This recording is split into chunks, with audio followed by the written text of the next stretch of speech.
спортоор хичээлэх зүрхний гарах одоо бүтцийн болон физиологийн өөрчлөлтүүд зүрхний цэцлэмжлэгт гарах өөрчлөлтийг энэ удаа ярьж байна.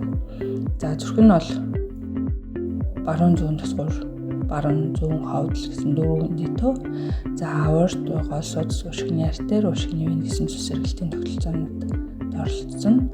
За тэгээ гол судасны хагасаар агуулга, зүүн тусгуур ховдлын 2 хавцтай агуулга, баруун тусгуур ховдлын 3 хавцтай агуулга, уушигны хагасаар агуулга гэсэн одоо бүтцтэй.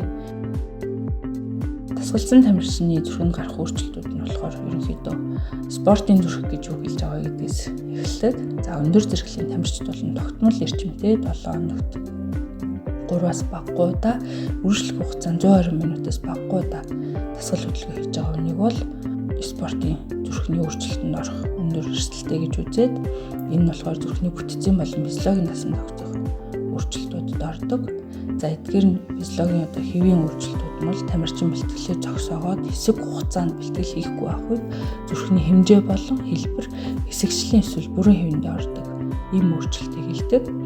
За энэ нь болохоор эмгэг бишүү зүрхний хэмжээ одоо тэр нь болохоор зүрхний булчин болон одоо минутын шахах зүрхний цусны хэмжээ минут эзлэх нэмэгдээд зүрхний булчин цуцаарч зүрхний цогцолтын дөөцөөрч илэрдэг бие махбодын ачаал тасан зохицож байгаа физиологийн үйл явцыг бид нар одоо спортын зүрх буюу тамирчин зүрх гэж нэрлэдэг байгаа. Бид нар энэ холбоосоор харж агнах юм бол тамирчин зүрхний ямар байдгийг харж болох юм байна. Тамирчин зүрхэнд бол одоо физиологийн бол анатоми одоо өөрчлөлтүүд гардаг. Энэ дээр харахад бол хэвийн зүрх болон тамирчин зүрх хоёрыг харьцуулсан зураг харагдаж байна. За энэ дээр хэмжээ гэдэг нь ярьсан зүрхний булчин болон хүндээнүүдийн хэмжээ өөрчлөгддөг. Зүрхний цогцолтын тоо цөөрөх буюу брадикарди буюу энэ болохоор өвчлөлийн биш энгийн бараа одоо тамирчин зүрхэнд тохиолж байгаа брадикарди гэдэг. Зүрхний агшлалтын тоо цөөрч нэг агшлалтаар шахах цусны хэмжээ ихсээд одоо 1 минутанд 40 ба түүнээс багасч болдог ийм брадикарди тохиолддог. Дасгалзсан зүрхэн нэг агшлалтаар 200 мл хүртэл цусыг шахах чадвартай. Энгийн хүний хувьд бол 50-аас 70 мл цусыг 1 удаагийн агшлалтаар шахаж гаргадаг байх нь. Тэгээд энэ бол ачаал тасан зохицож байгааг харуулж байгаа. За дасгалын төрлөөс хамаарат ямар одоо төрлийн дасгал хийж гин гэдгээс хамаарат динамик буюу эрчим тачааллын дасгал бол зүрхний хүндээнүүдийг түрүүн ярьсан баруун зүүн тусгуур, баруун зүүн ховдлын хүндээнүүд томордог бол хөвчний буюу статик төрлийн дасгал хийж байгаа зүрхний булчин бол концентрик буюу булчин зузаардаг юм байна.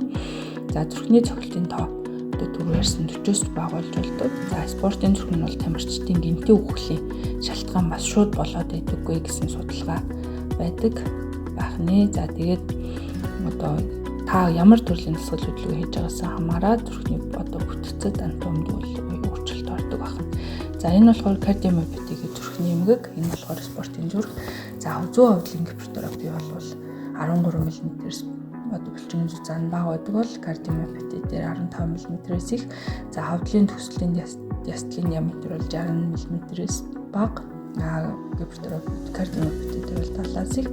За таславчин гипертерапи бол тэгшинтэй спортын зүрхэн дээр байдаг бол кардиомиопати дээр тэгшингүй буюу гипертерапи кардиомиопати гэдэг. За удамшлын анамнез нь бол спортын зүрхэн дээр бол удамшлын анамнез байдаггүй. За кардиомиопати дээр бол удамд нь одоо кардиомиопатигаар өвдөжсэн гэж удамшлын анамнез эрэг байж болтгоо. За ерөнхийдөө тамирчдын зүрхний цахилгаан бичлэгт нэлээд олон өөрчлөлтүүд гардаг. За энд нь яадаг вэ гэхээр чэжний 2-оос 6 дугаар холболт, за 2 дугаар холболт, 1 дугаар холболтын ивэв дээр одоо 2 эдгээр холболтын 2-оос дүүш дээр нь сөрөгшүүд гарах. За ST-ийн 0.5 мм доошилж болдог. Зүүн ховдлын хагас хориг бисийн багцын зүүн үлийн хагас хориг томж болдог. Ховдлын дотоод дамжуулалтын хугацаа уртсаж болдог. Зүүн хазаалт буюу тэнхлэг хазаалт үүсч болдог. Хүн төлбөрийн брадикарди буюу 1 минутанд 30-аас бага хугацаа одоо зогсон 3 секундаар түүнээс дээш хугацаанд түр зогсон ийм бичлэг бас бичигдэж болдог. За тамирчин зүрхний одоо бас цахилгаан бичлэгт бол нэлээд олон өөрчлөлтүүд гардаг нь болохоор QT сегмент турцсах эрэгтэйчүүдэд бол 470 м/с их болох, эмэгтэйчүүдэд 480 м/с их болж QT сегмент турцсаж болдог. Мөн бас QT сегмент богиносч болдог. Энэ болохоор 320 м/с бас богиносч болдог. Ерөнхийдөө ховдлын хэм алдагдал ажиглагддаг. Энэ дэр бол ховдлын экстерсистл бол тохиолдох нь илүү байдаг.